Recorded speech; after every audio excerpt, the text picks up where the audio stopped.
Gente querida do Terror Nádina, sou Romário Filho e acredito ser conversando que a gente se entende. Conversemos então. E hoje? Hoje conversaremos sobre o quê?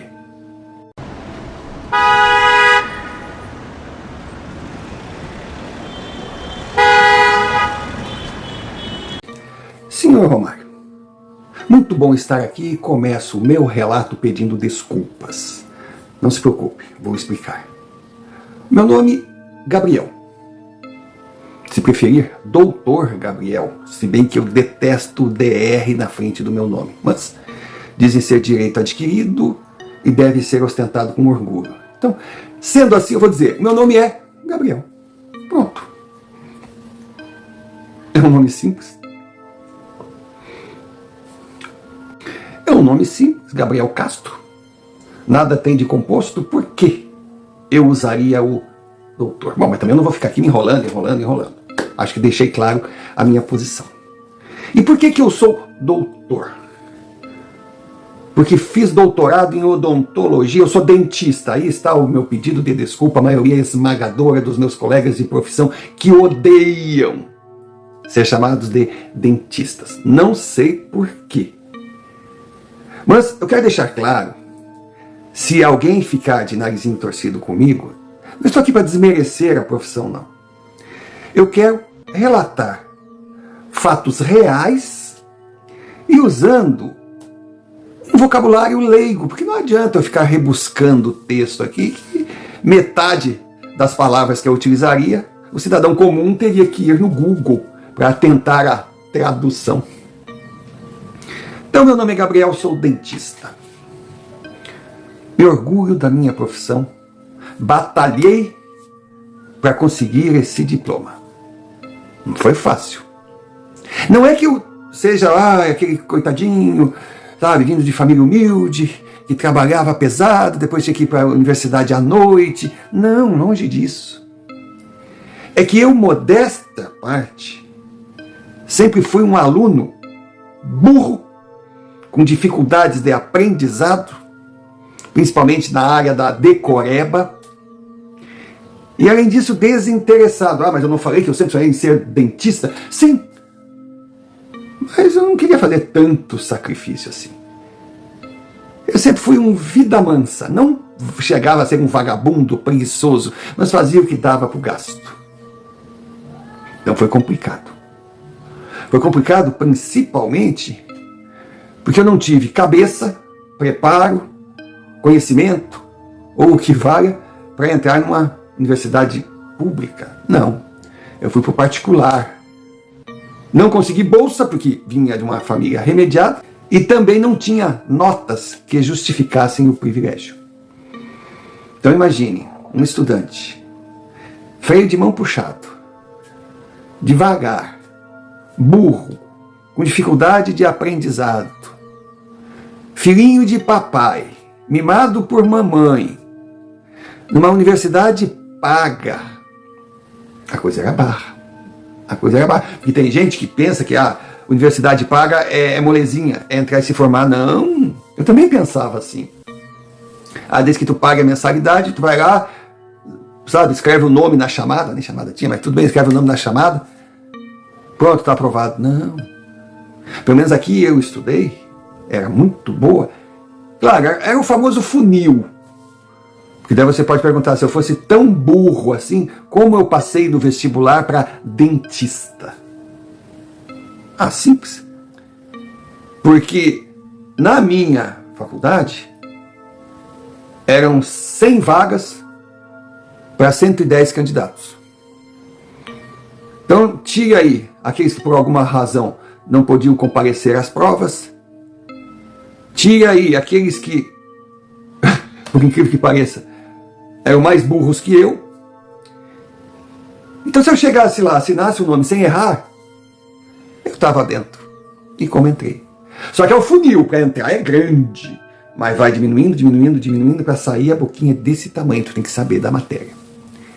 Olha, ali eu matunguei. Olha, ali foi complicado. Mas finalmente, depois de uns reforços, umas recuperações, um semestre a mais, eu consegui o meu diploma. Eu não sei se quando aquele reitor me entregou o canudo,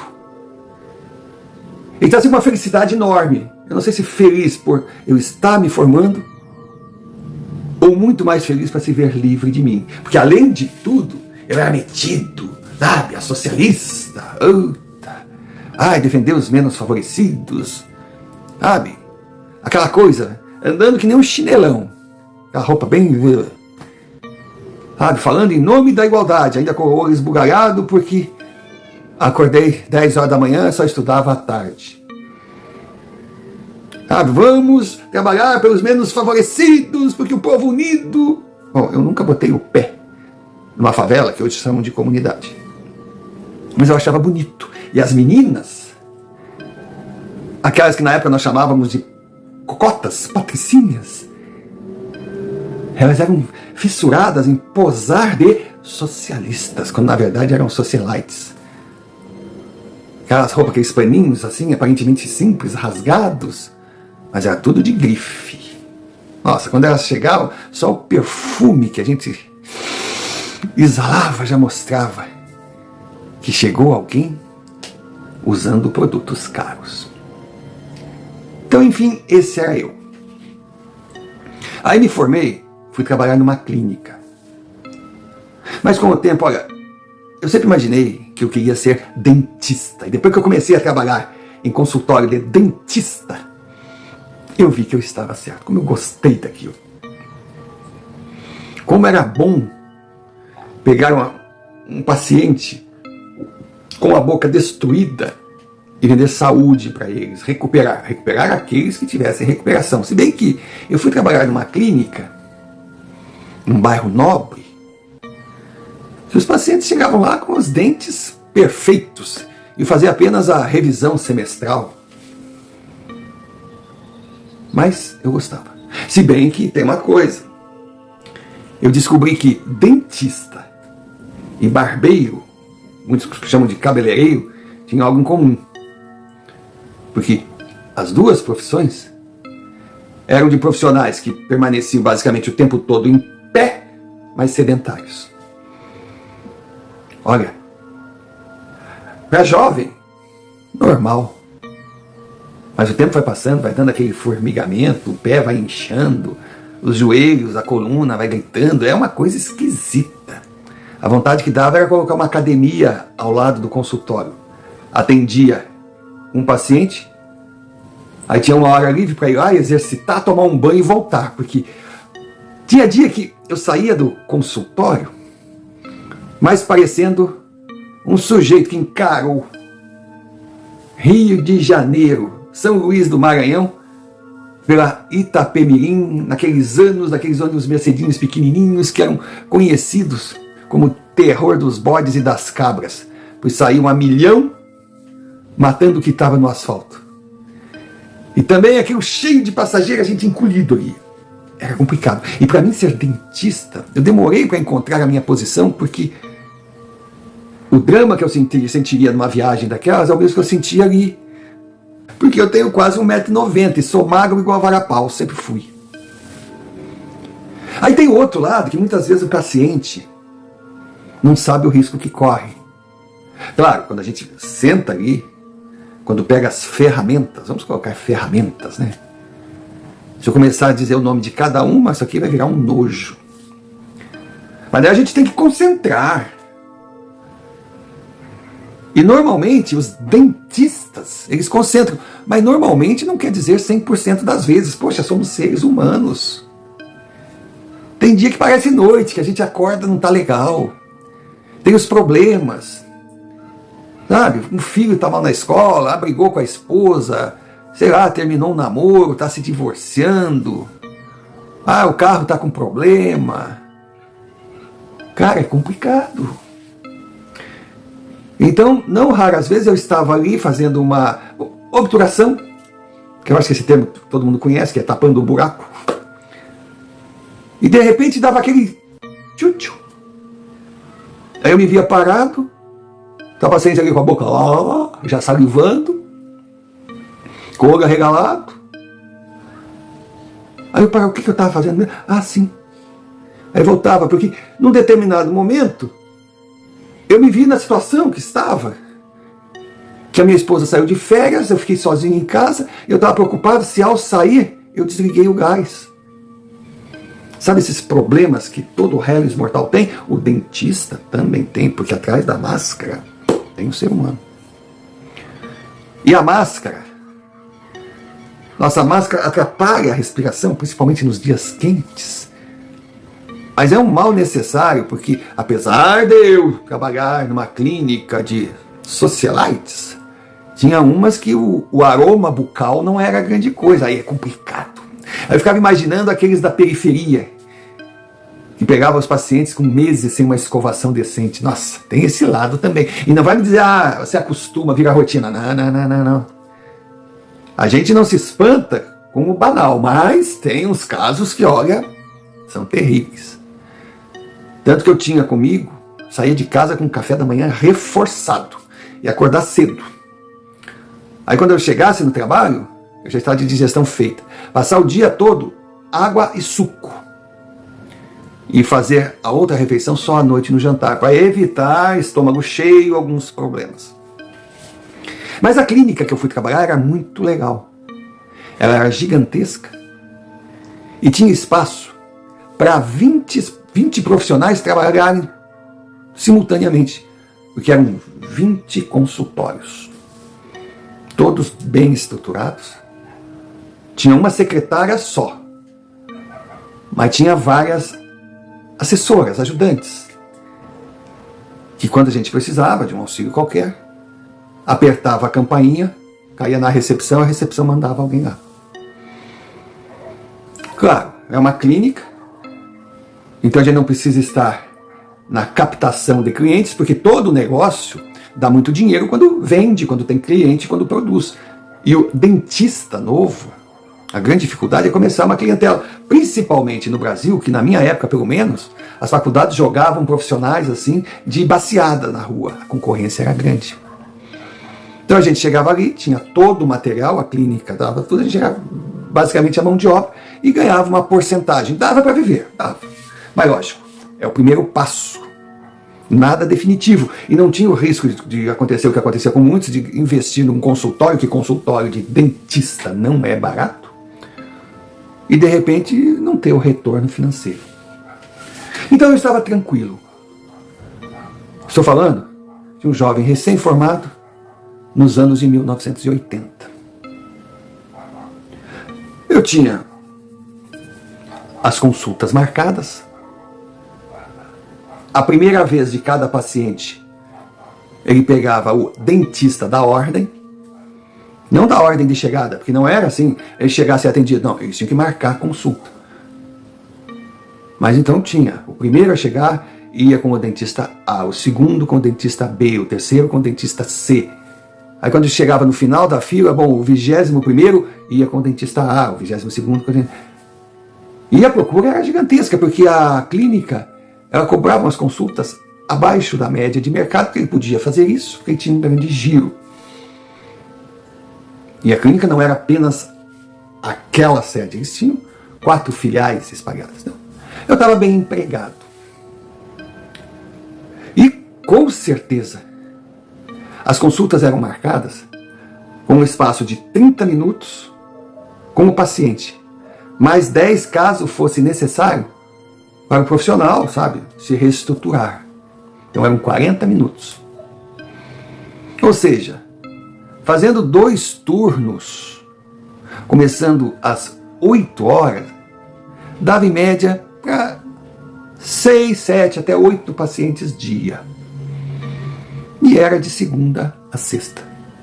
Ou seja, aquele trabalho de orgulhar a família, meu filho é dentista, mas longe de exigir o esforço daqueles profissionais que realmente montaram o seu consultório, começava às 7 da manhã e ia até 10, 11 horas da noite. Eu conhecia muitos e não sabia como é que eles aguentavam.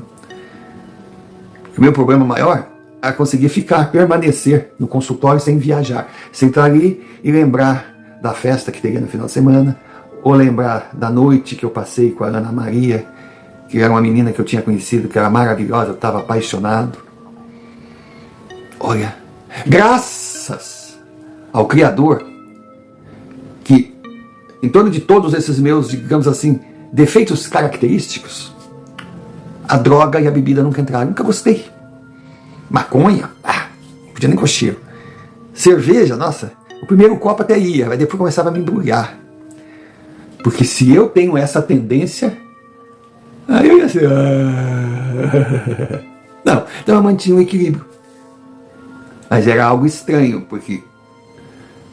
Não digo que era sempre, mas de quando em vez eu estava ali com o meu paciente e dava aquela desligada de segundos. Ou minutos, sei lá. Cabeça da gente. Até então eu levava de boa. E não tinha reclamações. Porque eu fazia um trabalho muito bem feito. Pelo fato de ser devagar, quase parando. Eu ia conversando, eu ia levando na maciota, eu ia convivendo com os dois mundos, né? O problema do paciente que estava ali, que dificilmente eu lembrava o nome. E os problemas dos meus mundos paralelos. Sabe, o gás do meu fogão, que eu já falei, o meu carro, a minha conhecida, que era amiga, mas eu queria que fosse namorada, enfim. As dívidas, que eu acho que também tinha. Porque eu vivia muito melhor financeiramente quando eu dependia da mesada do meu pai do que quando eu tive que começar a bancar o meu sustento. Mas eu ia na boa. Só que teve uma tarde que me apareceu, bom, era Paola, o nome da moça. Eu já tinha concluído a consulta anterior, já tinha tirado meus 10 minutos para dar uma recarregada, fui para o consultório, fiz aquela limpeza geral, esterilizei tudo, era tudo muito limpo, tudo muito bem organizado. Se tivesse faltando algum detalhezinho, era só ligar para a recepção, eles iam, colocavam tudo a tempo e hora. Aí eu fui, estava chegando a hora da Paola. Quando eu vou, seu Romário, quando ela falou, bom dia, doutor, o senhor é o doutor Gabriel? Deu vontade de dizer para você, eu sou o que você desejar, meu amor. Mas me mantive. Claro que o pessoal estava ali na recepção, todos me olhavam para saber a minha reação, porque todos estavam incrivelmente surpresos com aquela mulher. A mulher era muito bonita. Ela veio, um perfume, uma elegância. Nossa, ela deitou ali na minha cama. quer dizer, não é cama, é na cadeira. Essas viagens. Aí eu perguntei o que ela sentia, ela falava com aquela vozinha. Nossa, estava calor, ela estava com um decote. Meu Deus, só aquela curva ali no entreceios, eu ficava imaginando. O arquiteto da natureza deve ter perdido aí uns 2 dias só para modelar essa curva. Era tudo perfeito. E a boca, então, nossa. E eu ia trabalhar naquela boca bem pertinho. Nossa Senhora, ela tinha um cheiro gostoso. Ah, lógico, profissional. Eu, nas minhas viagens, eu estou tentando justamente relatar dessa forma para tentar colocar quem está me assistindo na minha situação, no mundo que eu vivia. Para não associar o Gabriel com aquela imagem do profissional ali, firme, que parece que nem humano é. Não. Eu era um baralho de cartas repetidas. Mas chegou a hora de fazer a minha parte. E estou ali trabalhando, não viajei para outros mundos, porque não tinha como, eu estava com a deusa ali. Aí, de repente, eu vejo aquela mulher que estava ali prostrada, meio assustadinha, com a boca aberta ali, eu trabalhando. Eu a vejo chorando. Eu a vejo preocupada. Eu a vejo num desespero, uma coisa assim, numa agonia. Ela devia ter mais ou menos, acho que 19, 20 anos. Mas eu sentia que a preocupação dela era com os pais dela. Justamente com a sua mãe, que estava sofrendo muito com uma separação que ela não queria, mas que o pai dela tinha pedido, dizendo que era indefinitivo, que inclusive tinha outra mulher, e eu via a Paola vivendo aquilo. Aí teve uma hora que eu meio que parei assim, eu digo, mas que loucura é essa? Sabe quando a gente volta para o mundo? Mas que doideira é essa, meu Deus? Aí concluí meu trabalho. Ela precisaria de um tratamento longo, no mínimo uns 3 retornos. Aí perguntei a ela se ela tinha alguma data de preferência. Ela disse que não. Aí agendei tudo. E na hora dela sair, eu falei para ela: e vá tranquila, não se preocupe. Muitas famílias passam por isso e a sua mãe vai superar. Quando eu disse isso, ela: como é que foi, doutor? Eu digo: é a sua mãe com relação à separação, você está sofrendo muito. Ela: quem lhe falou isso, doutor? Quando ela me fez aquela pergunta, eu digo: pomba, fiz caca. O que eu tinha que me meter na vida pessoal dela? Aqui é um consultório. Ela pode ser linda, pode ser maravilhosa, pode parecer boa gente, mas é uma cliente, eu não tinha que... E o pior, como é que eu fui saber daquilo? Aí eu olhei para ela assim. Ela disse: doutor, o senhor me conhece? Eu disse: não. O senhor conhece alguém que conhece a minha família? Afinal, o que está acontecendo? Que pergunta foi essa? Aí eu pedi. Ela estava nervosa, ela já estava se irritando de moça. Paola, né? Senta um pouquinho. Ela sentou e disse: você tem certeza que não me contou nada? Ela: claro que não, doutor. Como é que eu ia abordar com o senhor um assunto desse? Nós acabamos de nos conhecer. E fora disso, eu estava com a minha boca ali, com o senhor fuçando, estava doendo, aquela anestesia. Aí eu simplesmente: moça, eu estou assustado. O senhor está assustado? Imagina eu estou com raiva. O que está acontecendo aqui? Eu não sei, moça. Eu só quero lhe fazer uma pergunta. Aí eu disse: o nome da sua mãe, o nome do seu pai? Confere? Confere. A mulher que ele está tendo um caso. Ela: isso aqui está indo longe, mas por favor. A mulher que está tendo um caso. O nome dela não é. Mas como é que o senhor sabe? Essa mulher não era amiga da sua mãe? Sim, elas estudaram junto, mas o que está acontecendo? Eu não sei. Eu não sei. Eu estava ali fazendo o meu trabalho. De repente, todas essas imagens, esses fatos, eu olhando assim nos seus olhos, vieram como se você estivesse me falando, ou se você tivesse aberto uma gaveta que estava tudo guardado ali, e eu tivesse tomado conhecimento. Eu não sei. Ela olhou para mim: o senhor é louco? Eu disse: bom, nada muito acima do normal. Mas isso aqui não é loucura. Ela: mas eu também não quero saber o que é. Por favor, o senhor cancele todas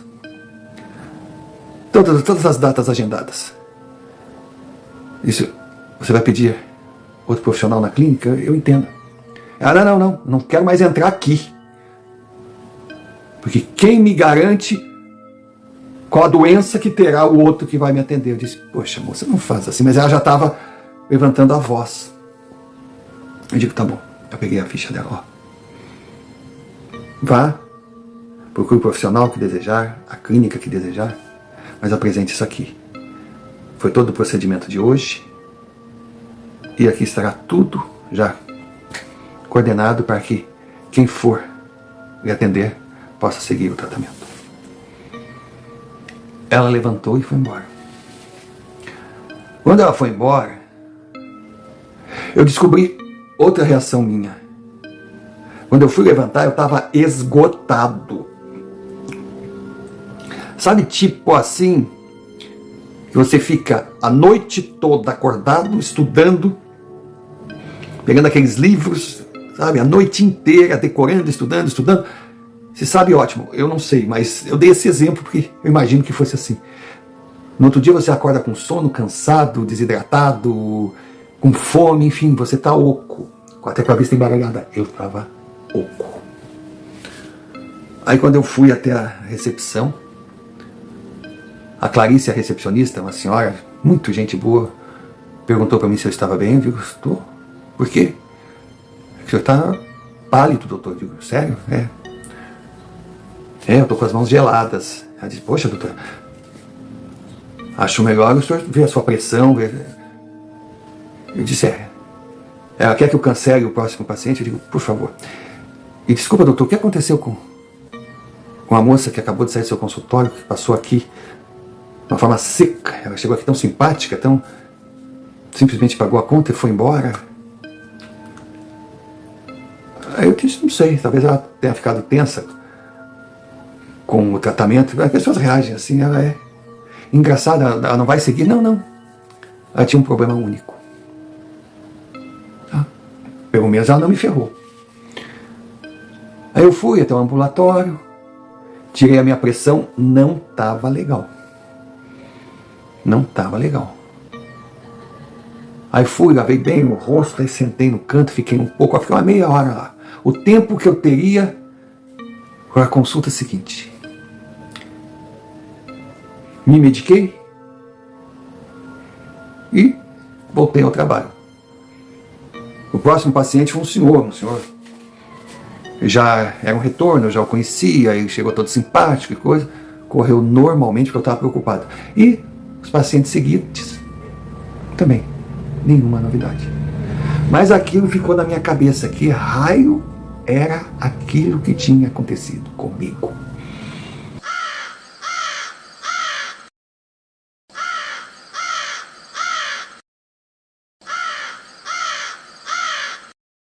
E novamente, a pausa para um pedido importante para o canal.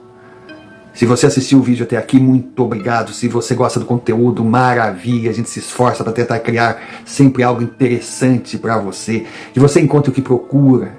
Desde respostas para dúvidas que tem, vindas não de repetição de perguntas, mas de experiências vividas de gente igual a nós. Ou até mesmo simples entretenimento por gostar desses relatos. Mas você está aqui, você é um Nadna, e ainda não está inscrito? Então inscreva-se, deixe o seu like, comente. Esses 3 cliques são fundamentais. Você estará registrando a sua presença aqui e mostrando à plataforma que vale a pena notificar os nossos vídeos. Assim nós poderemos crescer cada vez mais. E lógico, se acha que merecemos, o QR Code está aqui na tela. Se quiser enviar Pix pela chave, também está embaixo. Ajude-nos. Ajude-nos porque dinheiro é importante, é fundamental e qualquer quantia será bem-vinda. E para concluir, o agradecimento de sempre, sendo você aquele amigo do canal que envia suas experiências via e-mail aqui embaixo. Muito obrigado, obrigado mesmo, que são esses relatos o combustível que move a engrenagem. Dito isso, voltemos ao relato. Finalmente chegou o fim de semana, sem nenhum contratempo, nenhuma novidade. Mas eu com aquilo na cabeça. Aí saí com Ana. A gente já estava se encontrando há mais tempo, a coisa já estava ficando séria, já tinha uma certa liberdade, ela já me contava algumas coisas da vida dela. Eu resolvi contar o que aconteceu. Claro que usei o termo paciente, não falei do deslumbramento que era a moça. Ela me ouviu, ficou me olhando. Aí eu perguntei, não dá para acreditar? Você acha que eu viajei? Você acha que eu não estou bem na cabeça? Ela, olha, eu não sei. Mas que você deve ter vivido isso, que eu nunca te vi assim tão preocupado, isso com certeza. Mas eu vou procurar saber. Eu conheço pessoas que trabalham e vivem em torno desses casos e vou buscar respostas. Eu agradeci, ela era muito legal. Aí a gente estava num barzinho, chegou mais gente, saindo para dançar. Bom, final de semana normal, chega segunda-feira, o primeiro cliente, o primeiro paciente, Dona Débora. Dona Débora é uma senhora muito elegante. Ela estava fazendo um tratamento gigantesco também, não vou dizer canal, isso aí não estou aqui para discutir, comentar ou dividir com colegas situações de consultório. E sim, para contar o que aconteceu comigo. Porque Dona Débora está na cadeira. Eu estou realizando alguns procedimentos e tive que pegar uma ferramenta que estava num balcão que ficava à minha frente. Eu levantei da banqueta que ele estava, fui até lá, peguei. Quando eu volto, eu vejo Dona Débora nua e olhando para mim. Nossa, um corpo bonito. Aí ela disse: ai, amor, desculpa tomar a iniciativa, mas eu sempre sonhei com isso, desde a primeira vez que eu te vi aqui nesse consultório. É o meu fetiche. Vem, por favor. Vem. Vamos deixar rolar. Vem. É uma mulher que te suplica. Vem, eu te quero. Cara, eu fiquei assim, ó.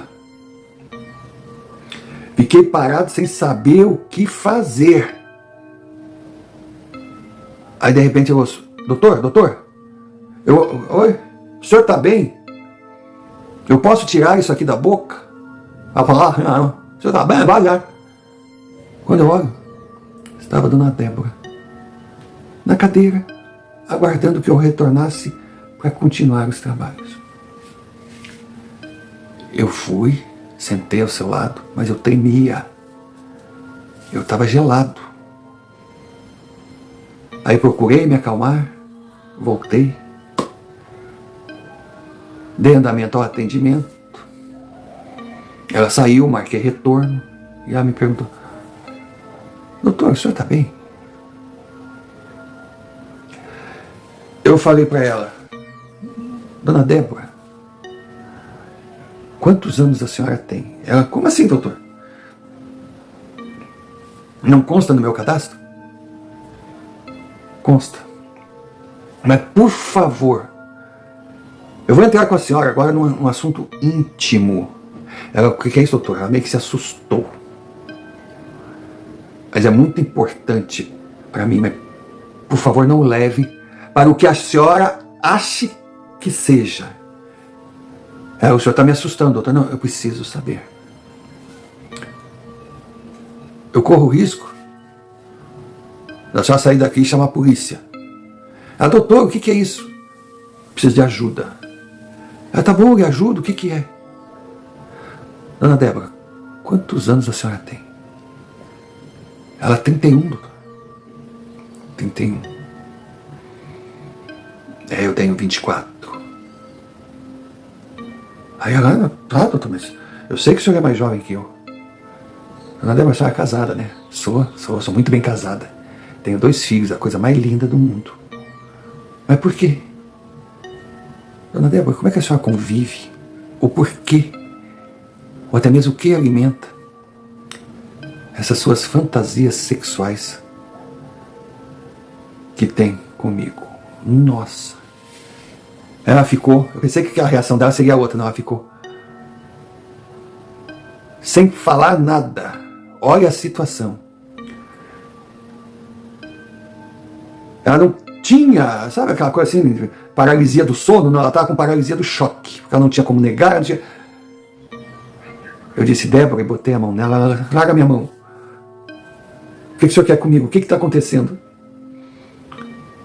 Como o senhor sabe? Isso é uma coisa minha, uma coisa que eu guardo para mim. O que está acontecendo? O que o senhor quer de mim? Eu disse: Dona Débora, agora para mim está mais fácil conversar com a senhora. Mas o que aconteceu hoje não é a primeira vez. Já tinha acontecido com uma moça, a Paola. Então eu não sei o que é, mas eu não estou no transe do elemento surpresa. Então, por favor, se acalme. Eu a respeito muito. Jamais uma fantasia que eu sei que faz parte do universo de todas as pessoas. Todos nós temos fantasias secretas que nem são colocadas em prática.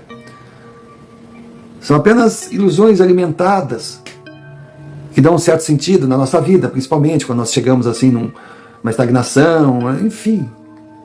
Mas eu sou feliz no meu casamento, Dona Débora. Por favor, deixe-me relatar o que aconteceu com Paola e o que acabou de acontecer aqui. Aí eu contei. Quando eu contei,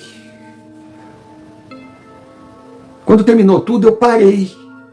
Porque ali agora eu estava exposto Aquela mulher podia sair correndo no corredor, me chamar de tarado, de louco, de retardado, chamar meu chefe, eu perder meu emprego, chamar o marido dela. Mas não. Aí eu percebi outra postura. Foi quando eu fui saber que Débora, ela era psicóloga. E eu, mesmo sem querer, me abri para uma profissional que, embora envolvida, tinha um discernimento de separar o que ela era como pessoa e o que ela era como terapeuta. Ela, de uma hora para outra, me encarou como um caso interessante na função dela. Ela simplesmente olhou para mim, mas com uma postura que tudo aquilo que eu teoricamente havia descoberto dela a meu respeito pulverizou. Ela simplesmente disse: rapaz, o que você está vivendo vai além de uma sessão, uma terapia, ou até mesmo de um tratamento psiquiátrico. Rapaz, você, por alguma razão, em determinado momento, fração de segundos, ali no seu local de trabalho, me mostrou a cadeira. Eu já olhava aquela cadeira assim como... Você consegue romper as barreiras e entrar no universo, mas o mais íntimo de um ser humano. Segredos, questões guardadas. O que está acontecendo com você é um fenômeno interessante. Mas cuidado, vá procurar ajuda. Eu disse, mas quem eu procuro? Ela pegou um papel, anotou um. Procure esse homem. Eu não sei se ele está preparado para encarar o que você acabou de me relatar, mas com certeza ele tem um conhecimento bem acima do nosso. Será o primeiro passo. Eu disse, dona Débora, ela, Débora, por favor. Tá bom, Débora, e perdi minha paciente? Não. O que aconteceu aqui foi algo natural. Contra a nossa vontade, você não tem nada para se culpar e eu nada a me envergonhar. Porque nada de errado nós fizemos. Eu estava envolvido numa fantasia. Você, num problema bem maior. Então façamos de conta que nada aconteceu. Eu disse, poxa, Débora, muito obrigado. Então, doutor, quando eu devo retornar? Aí eu dei a ficha, quando ela levantou, disse, Débora, você é uma mulher muito bonita.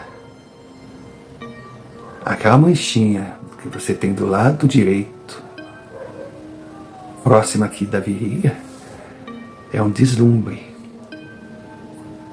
Ela simplesmente olhou para mim. Que bom que gostou. De repente a minha fantasia pode se materializar, quem sabe um dia. Eu não te autorizo a vê-la mais de perto. Aí ela veio, me deu um selinho e foi embora. Foi embora, eu disse, não, mas eu tenho meus pacientes. Agora eu vou continuar aqui, eu sou um profissional. E o impressionante, seu Romário, é que quando os outros pacientes chegavam, aí eu estava mais firme, mais concentrado, mesmo que eu tivesse condição de adivinhar o que eles estavam pensando, eu estava tão firme no meu propósito que bloqueei tudo. Só que o tal especialista que Débora me indicou era um verdadeiro idiota.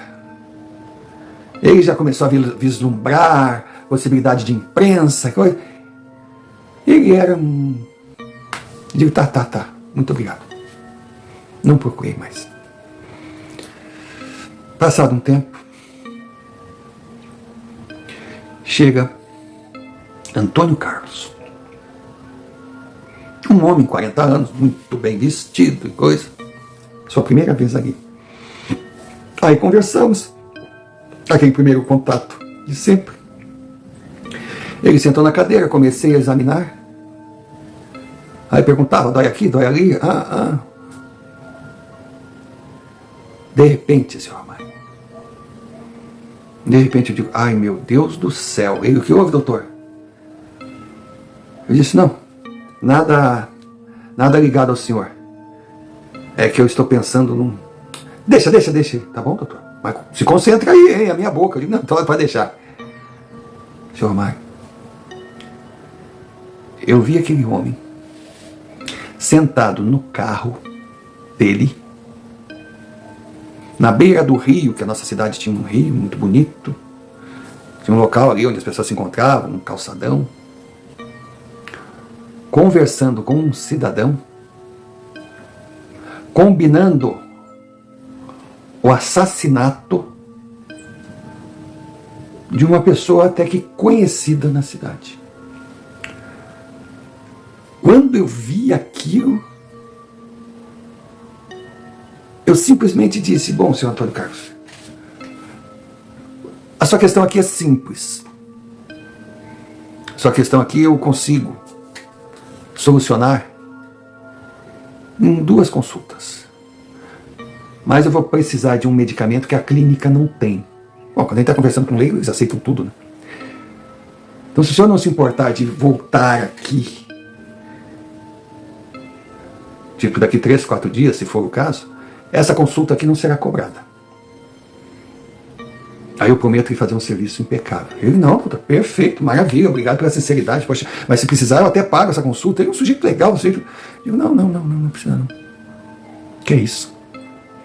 Aí foi, como de sempre, levantei, saiu da minha cadeira lá, se sentou, estava na minha mesa, escrevendo ali, marcando a próxima consulta. Eu perguntei, diga, por favor, eu tenho uma curiosidade, estou querendo comprar um carro. Aí eu falei, o carro dele. Aí disse, é um bom carro? Ele me olhou assim, como é que o senhor sabe? Esse carro é meu. Eu disse, não. É que eu, coincidentemente, eu estava lá na recepção quando o senhor chegou e eu vi o senhor chegar de carro. Ele, doutor, o que está acontecendo? Hoje eu vim com a minha caminhonete, não com esse carro. Eu não sabia o que responder. Aí eu disse, eu estou fazendo uma confusão, mas desde que o senhor entrou aqui, eu achava que eu já tinha lhe visto. Por acaso o senhor não estava há 3 dias atrás, assim, estacionado com esse carro? Eu percebi que ele ficou meio... O que o senhor está querendo dizer? Eu digo, não. É que eu estava ali, estava tomando um sorvete com a minha namorada, o senhor não deve ter me visto, mas eu vi o seu carro. E me chamou a atenção que é o carro que eu estou querendo. Ele não quis engolir. Mundo pequeno, né, doutor? Eu digo, muito pequeno. Aí ele disse, antes de sair, e aí, quando o senhor estava ali com a sua namorada e coisa, e me viu, o senhor viu a pessoa que estava ao meu lado ali, dentro do carro? Eu disse, tinha alguma pessoa com o senhor? Acho que não vi, tinha. Ele, aí sou eu que estou fazendo confusão. E ele saiu. Ele saiu. E eu fiquei. Poxa, eu não sabia o que estava acontecendo comigo. E vou lhe dizer uma coisa sinceramente. Depois de um longo tratamento, depois de procurar inúmeras pessoas, eu continuo não sabendo. Mas aquela hora ali era diferente. Não era uma moça preocupada com a separação dos seus pais, triste com o que a sua mãe estava sofrendo. Não era uma mulher bonita, casada, teoricamente bem casada, que de repente tinha fantasias comigo. Não. Era um homem que estava planejando um crime, estava dentro do carro combinando o preço com um assassino profissional. Eu tinha que fazer alguma coisa. Mas como fazer? Eu chegar na delegacia, ó, delegado, prende o fulano que estava com o Beltrano dentro do carro, planejando matar o Cicrano daqui 4 dias. O preço do serviço será tanto. E eu vi tudo isso sentado ao lado da minha cadeira de dentista. Pense. Pense. E sem falar que o Antônio Carlos, que chegou ali, se apresentando como construtor, foi aí que eu associei, tinha uma grande construtora na cidade, que uma cidade enorme, a gente não conhecia todo mundo, eu acho que não. Mas além disso, o nome dele com o sobrenome já me pareceu mais familiar. Pois é, ele era vereador na cidade. E aí? E aí eu comecei a pensar que a vítima que ele estava encomendando o serviço nada tinha com política e muito menos com construção. E qual seria a motivação? Passional? Mas também não era da minha alçada. O que eu poderia fazer? Foi quando Ana foi na minha casa à noite e ela disse que ia buscar respostas. E aí ela começou a falar que por alguma razão, com as pessoas envolvidas e eu que deveria ter alguma ligação, era algo assim para se estudar depois, sei lá, signo, data de nascimento, time que torce, enfim, que tinha um elo de ligação. Então existia uma abertura natural. E quando eu estava ali, na minha cadeira de dentista, em algum momento, por uma razão qualquer, eu tinha acesso ao universo interior daquela pessoa. E não era nem questão de gravidade do que ia acontecer, não é. Não era questão de uma premonição, não, porque eu via algo que estava acontecendo.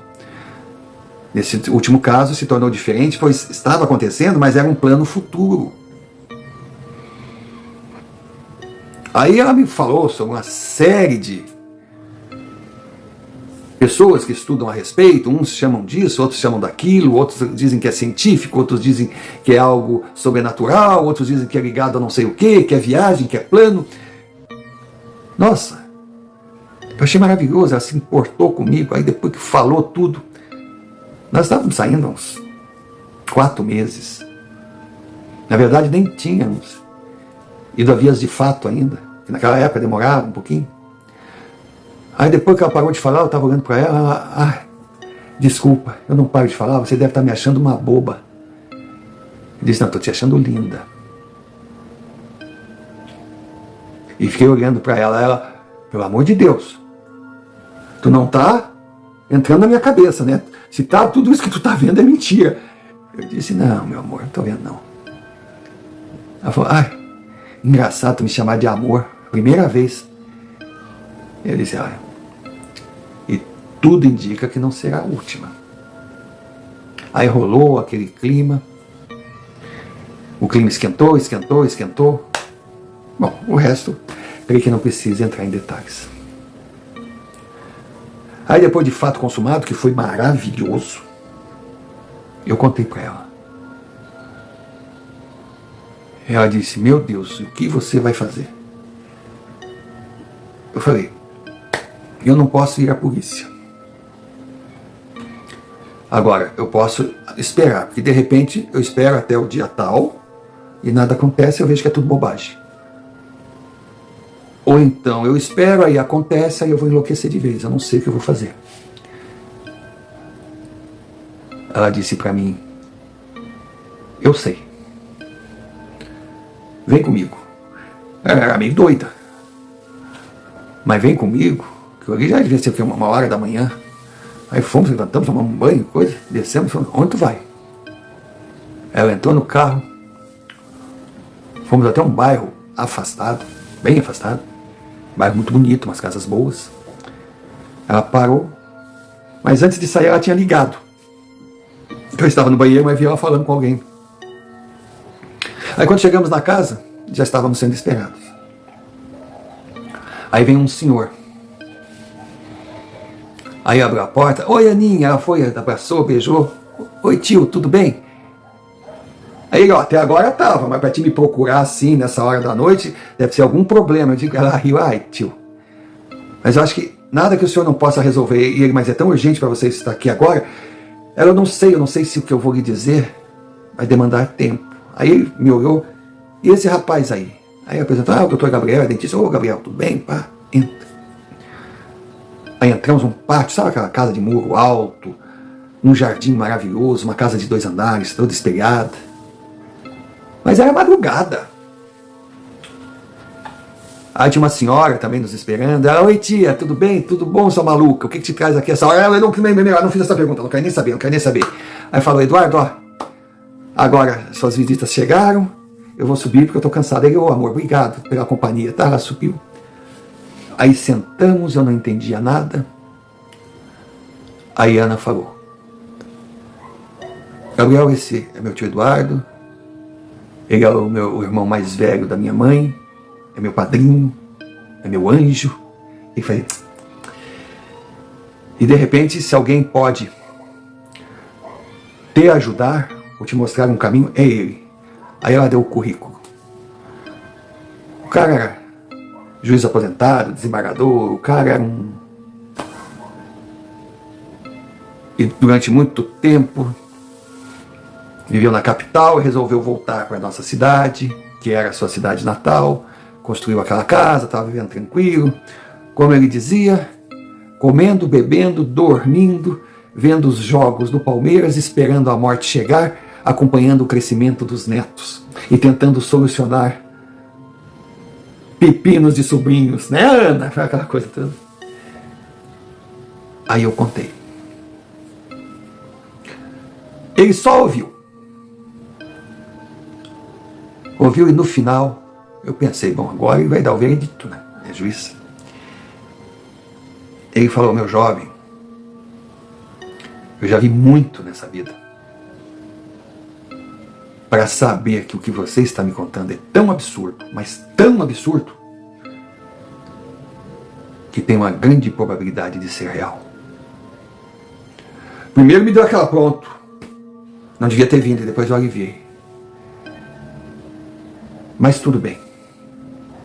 Eu quero que você me passe os detalhes que tem, que amanhã cedo eu prometo a você e a minha sobrinha querida que irei fazer algumas ligações. Vamos ver até onde nós chegamos. Mas eu quero que você me faça 2 favores, por seu bem e para o bem da minha sobrinha e até mesmo para a minha segurança. Que eu já não tenho mais a cobertura do Estado que eu tinha no passado. O que o senhor pedir?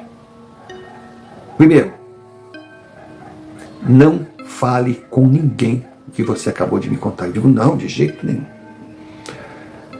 Segundo, aconteça o que acontecer, não se envolva. Não procure saber. O desenrolar não faz parte da sua vida, da sua verdade. Eu digo, tá. Só isso? Ele, não. O terceiro e mais importante, mude de profissão. Ana olhou para mim, eu olhei para Ana. Como é que é? Mude de profissão. Não sei como, não sei porquê, mas você, ao lado de uma cadeira de dentista, estará sempre à beira de um abismo. E mais cedo ou mais tarde, você cairá de tal forma que não terá retorno. Mude de profissão. Aí eu perguntei para ele, mas mudar de profissão? Passei a minha vida estudando, é o que eu sei fazer. Eu vou trabalhar no quê? Ele simplesmente falou, vem aqui semana que vem. porque eu vou colocá-lo em outra atividade. Que pelas suas atitudes, por tudo que me mostrou, você está na profissão errada. Senhor Romário, nós saímos. Ele nos levou até o portão. Aí eu virei e perguntei: muito obrigado, eu estarei aqui. Com certeza vou pensar seriamente no que o senhor me sugeriu.